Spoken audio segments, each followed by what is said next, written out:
Grace is central to a life lived out of faith.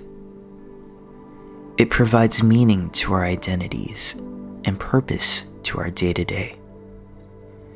As the old beloved hymn, Amazing Grace, reminds us, "'Tis grace hath brought me safe thus far, and grace will lead me home." Freely offered to creation, grace is an expression of God's love and forgiveness.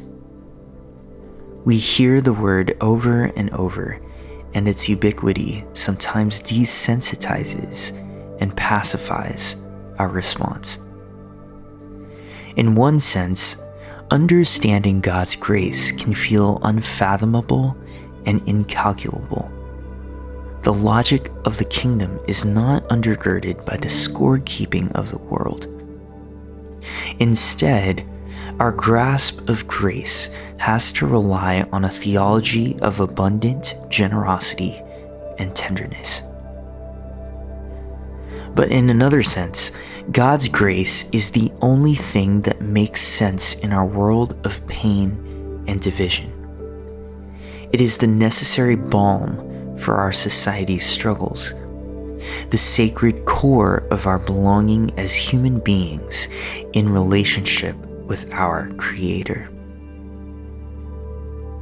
As recipients of grace, we get to be active ministers of it on earth, to bring more of heaven here.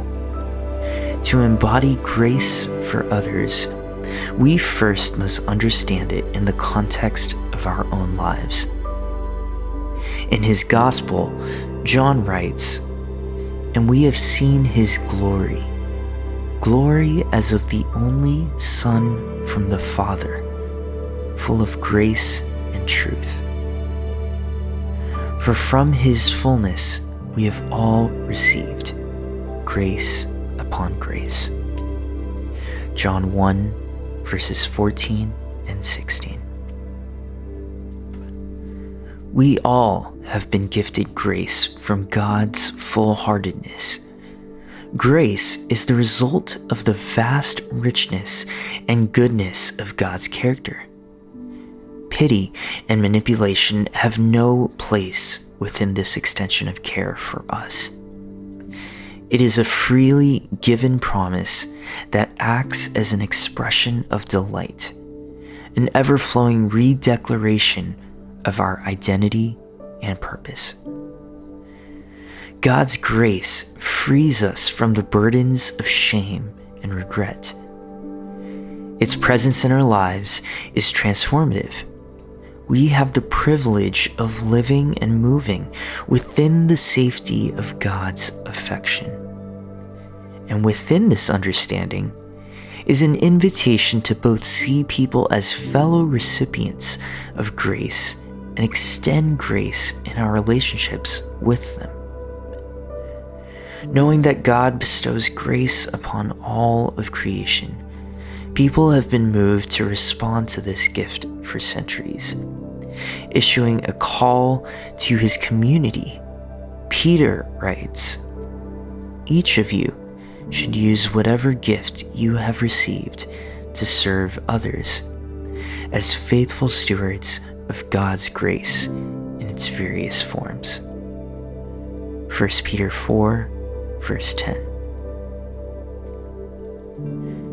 Desiring to work with and through us, God uniquely equips each of us to become stewards of grace to the people in our lives. Being a steward requires the act of looking after something and giving human shape to an idea or mission. Put more simply, stewardship is partnership with God.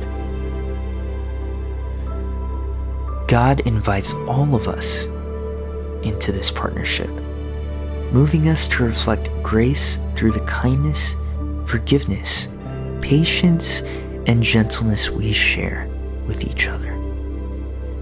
May we show up to our tables, offices, neighborhoods, classrooms, grocery stores, and more with an understanding of our ability to steward grace to better serve and love others.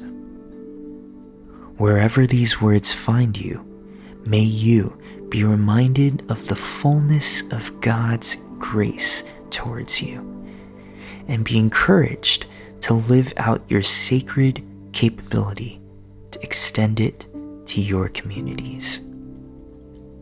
Amen. This guided prayer meditation is presented to you by Alabaster. Learn more at alabasterco.com.